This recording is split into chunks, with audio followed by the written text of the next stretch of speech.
ओम श्री वेंकटेश्वराय नमः। आज के वीडियो में दिसंबर महीने के लास्ट ऑनलाइन दर्शन टिकट्स रिलीज होने वाले हैं कल, उसके बारे में जानेंगे। साथ ही जनवरी महीने में रथ सप्तमी आ रहा है जनवरी 25 को, तो उसके पहले 7 दिन का जो श्रीवारी वॉलेंट्री सेवा होता है उसका भी कोटा कल रिलीज होने वाला है, उसके बारे में जानेंगे। इसके साथ साथ ट्रस्ट एंड स्कीम डोनर्स का भी कोटा कल फरवरी महीने के लिए रिलीज हो रहा है। साथ ही दिसंबर महीने का लोकल टीटीडी टेम्पल्स का जो सेवा का कोटा होता है उसे भी कल रिलीज किया जाने वाला है। तो बहुत सारे अलग अलग कोटा रिलीज होने वाले हैं कल। तो एक एक करके कल कौन कौन से टाइम में कौन कौन सा कोटा रिलीज हो रहा है उसके बारे में जानते हैं। सबसे पहले दिसंबर महीने का जो लास्ट ऑप्शन होता है ऑनलाइन टिकट बुकिंग का, वो कल रिलीज होने वाला है। इन टिकट्स को होमम टिकट्स कहा जाता है, यानी श्री श्रीनिवास दिव्य अनुग्रह होमम टिकट्स। ये टिकट्स कल यानी 26 नवंबर को सुबह 10 बजे रिलीज होने वाला है। ऑफिशियल बुकिंग वेबसाइट में एक मोबाइल से 2 लोगों के लिए टिकट बुक हो सकता है। ये सेवा टिकट है, इसीलिए अगर आपने पहले भी कोई भी सेवा टिकट बुक किया है तो इस सेवा के बीच में 180 डेज का गैप होना चाहिए। अदरवाइज अगर आपने 300 का या 500 का सीनियर सिटीजन ऐसे कोई अलग दर्शन टिकट अगर आपने दिसंबर के लिए बुक किया है और आप इस टिकट को भी बुक करना चाहते हैं यानी होमम टिकट को भी बुक करना चाहते हैं तो आप कर सकते हैं। याद रहे, ऑनलाइन और ऑफलाइन में भी कोई भी संबंध नहीं होता है। इस टिकट को लेकर आप ऑफलाइन टिकट के द्वारा भी दर्शन कर सकते हैं। यहाँ ध्यान दे, वैकुंठ एकादशी जो 30 दिसंबर से लेकर 8 जनवरी तक मनाया जाएगा, 10 दिन का पर्व है। उसमें मोस्टली दिसंबर 29, दिसंबर 30 और दिसंबर 31 इन 3 दिनों का होमम का कोटा रिलीज नहीं किया जाएगा। वैसे भी प्रेस रिलीज आ चुका है कि वैकुंठ एकादशी के दौरान कोई भी होमम टिकट्स को रिलीज नहीं किया जाएगा। तो जनवरी में भी अगर आप होमम टिकट्स के लिए सोच रहे हैं तो वैकुंठ एकादशी तक यानी जनवरी 8 तारीख तक होमम टिकट्स तो नहीं मिलने वाले हैं, बाकी दिनों के लिए होमम टिकट्स मिलेंगे। तो अभी फिलहाल दिसंबर के लिए दिसंबर 29, 30 और 31 इन 3 दिनों के लिए कोई भी होमम टिकट्स को रिलीज नहीं किया जाएगा। बाकी दिनों के लिए ही आप होमम टिकट्स को बुक कर सकते हैं। इस टिकट को लेकर सबसे पहले आपको होमम अटेंड करना पड़ता है, जो कि एक यज्ञ होता है। उत्सव मूर्तियों को लेकर एक यज्ञ किया जाता है, जो कि अलीपिरी मिट्टू मार्गम के स्टार्टिंग पॉइंट में सप्त गौ प्रदक्षिणाशाला है। वहां पर आपको सुबह 9 से 11 बजे तक होमम अटेंड करना पड़ता है। होमम अटेंड करना कंपलसरी है। 2 लोग होमम अटेंड कर सकते हैं। याद रहे, एक मोबाइल से 2 टिकट बुक हो सकता है, जिसका कॉस्ट है 1600। ये 2 लोगों के लिए अप्लाई होता है। तो इस टिकट को लेकर होमम अटेंड करने के बाद आपको प्रिंट आउट पर वहां पर सील लगवाना पड़ता है कि आपने होमम अटेंड किया है। उस सील्ड टिकट को लेकर आपको उसी दिन दोपहर 3 बजे तक तिरुमला पहुंचना पड़ता है और वहां एटीसी सर्कल से 300 के लाइन से आपको दर्शन कराए जाते हैं। 2 लोगों का 300 रुपीज का दर्शन हो जाता है। फिर से आपको पैसा देने की जरूरत नहीं है, 1600 में ही सभी कुछ कवर हो जाता है। सप्त गौ प्रदक्षिणाशाला के पास में ही बस स्टॉप है, जहां से आप अलीपिरी स्टार्टिंग पॉइंट से लेकर तिरुमला आसानी से पहुंच सकते हैं। इस टिकट को लेने के लिए कपल का होना जरूरी नहीं है, कोई भी 2 लोग होमम अटेंड कर सकते हैं। इसके साथ साथ कल सुबह 10 बजे ही टीटीडी लोकल टेम्पल्स का भी सेवा का कोटा ओपन हो रहा है। सेवा यानी ब्रह्मोत्सवम, कल्याणोत्सवम, सुप्रभातम, इस तरह की जो सेवाएं होती हैं वो लोकल टेम्पल्स जो कि तिरुपति में है, जो संस्थान के अंडर में है, जैसे कि माँ पद्मावती का मंदिर, श्री गोविंद राज स्वामी का मंदिर, इस तरह से बहुत सारे तिरुपति के आसपास लोकल टेम्पल्स है जहाँ पे ये सेवाएं होती हैं। तो उस सेवा के लिए अगर आपको कोई भी टिकट चाहिए तो आप ऑनलाइन में बुकिंग करा सकते हैं। वैसे आपको वहां ऑफलाइन में भी सेवा के टिकट्स मिल जाते हैं, बहुत ज्यादा परेशानी की बात नहीं है। तो अगर आप चाहें तो ये टिकट्स ले सकते हैं टाइम सेव करने के लिए। लेकिन ये टिकट्स सिर्फ तिरुपति में ही वैलिड है, तिरुमला में आप इन टिकट्स को लेकर दर्शन नहीं कर सकते हैं। अगला जो कोटा रिलीज होने वाला है वो है ट्रस्ट एंड स्कीम डोनर्स का फरवरी महीने का कोटा, जो कि कल सुबह 11:30 बजे ओपन हो रहा है ऑफिशियल बुकिंग वेबसाइट में। ट्रस्ट एंड स्कीम डोनर्स यानी जो लोग 1 लाख और 1 लाख से ऊपर के डोनेशन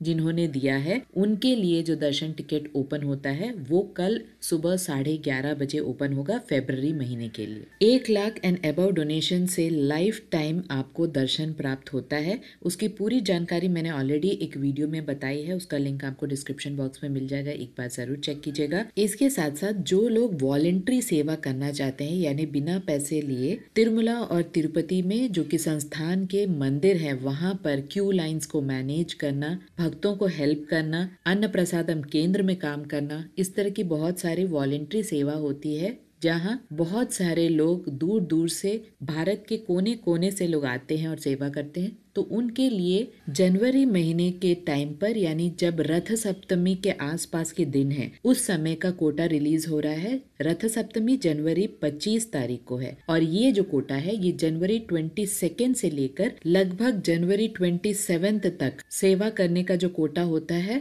ये कोटा उस समय का कोटा है। तो रथ सप्तमी के आसपास का कोटा है, इसीलिए यहाँ पर जो एज लिमिट है वो 18 ईयर्स से लेकर 50 ईयर्स तक होना चाहिए, उससे ज्यादा नहीं होना चाहिए, क्योंकि स्पेशल ओकेशन के टाइम पे जो जनरल श्रीवारी सेवा का जो कोटा रिलीज होता है उसमें 18 ईयर्स से लेकर 50 ईयर्स होता है। तो ये सेवा 3 प्रकार के हैं। सबसे पहले जनरल श्रीवारी सेवा जो कि यूजुअली लेडीज और जेंट्स दोनों के लिए है। तिरुमला में आप कर सकते हैं, तिरुपति में कर सकते हैं। तिरुमला में जो मेन टेम्पल के आसपास जो क्यू लाइन्स है, अन्न प्रसादम केंद्र है, वहां पर ड्यूटी मिलती है। 7 दिन का ड्यूटी होता है और 7वें दिन आपको भगवान श्री वेंकटेश्वर स्वामी के दर्शन कराए जाते हैं। मंदिर के अंदर आपको गर्भगृह के आसपास अगर ड्यूटी चाहिए तो वो पॉसिबल नहीं होता है। यहाँ पर एक लकी ड्रॉ निकाला जाता है, हर दिन लकी ड्रॉ निकाला जाता है, जहाँ पर अगर आप लकी हुए तो एक दिन आपको मंदिर के अंदर और गर्भगृह के आसपास भी सेवा मिलने का मौका मिलता है। तो ये पूरी तरह से लक पर डिपेंड करता है, अदरवाइज जो नॉर्मल सेवाएं होती हैं वो सेवा आपको करनी होती है। ड्रेस कोड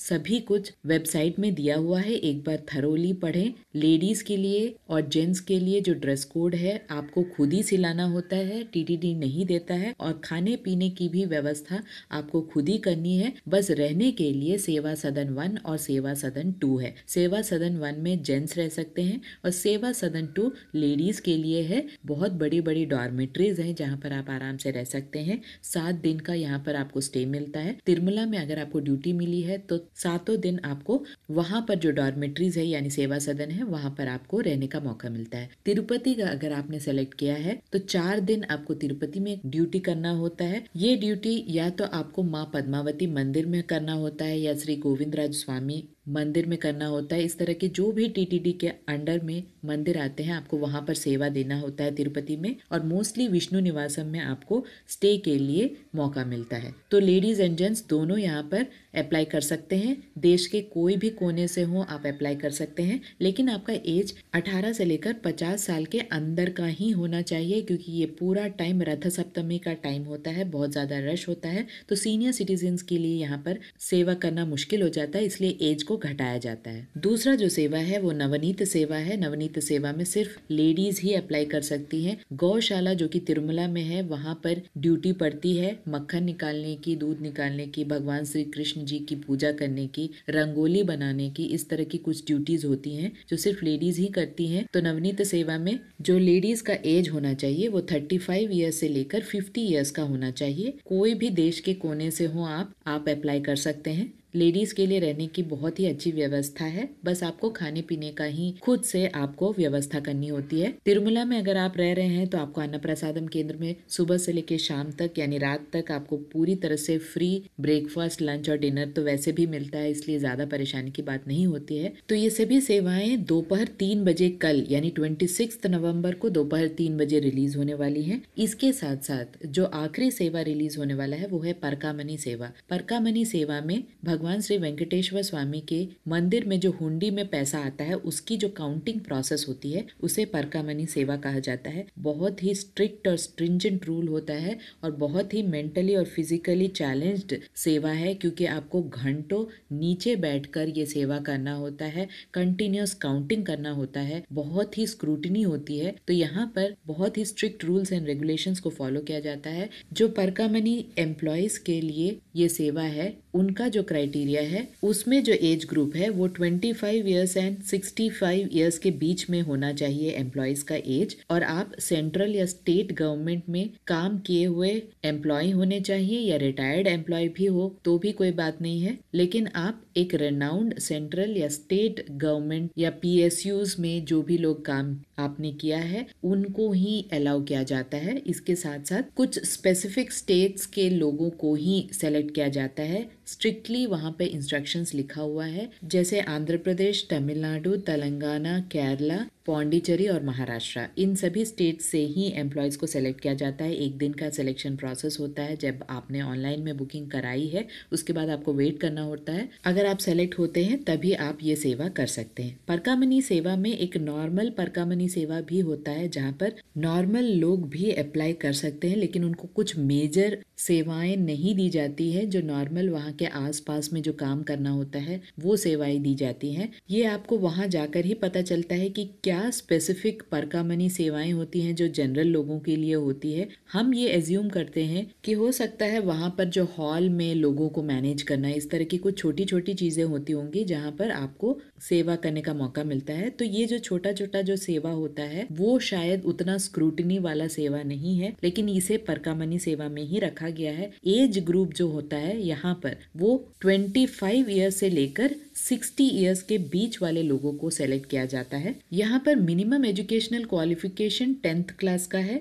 तो कोई भी लगभग अप्लाई कर सकता है। बस एज लिमिट यहाँ पर इस पर्टिकुलर सेवा में 25 ईयर्स से लेकर 60 ईयर्स के बीच का होना चाहिए। तो ये सारी सेवाएं कल 26 नवंबर को दोपहर 3 बजे रिलीज हो रही है ऑफिशियल बुकिंग वेबसाइट में। बहुत जल्दी ये सेवाएं बुक हो जाती हैं। 7 दिन का सेवा होता है, याद रखिएगा। और इसकी पूरी प्रोसेस मैंने ऑलरेडी बताई है, लिंक आपको डिस्क्रिप्शन बॉक्स में मिल जाएगा, एक बार जरूर चेक कीजिएगा जिससे कि आपको पूरी क्लैरिटी मिल जाए। आशा करती हूँ ये सारे इन्फॉर्मेशन आपके लिए इन्फॉर्मेटिव रहा होगा।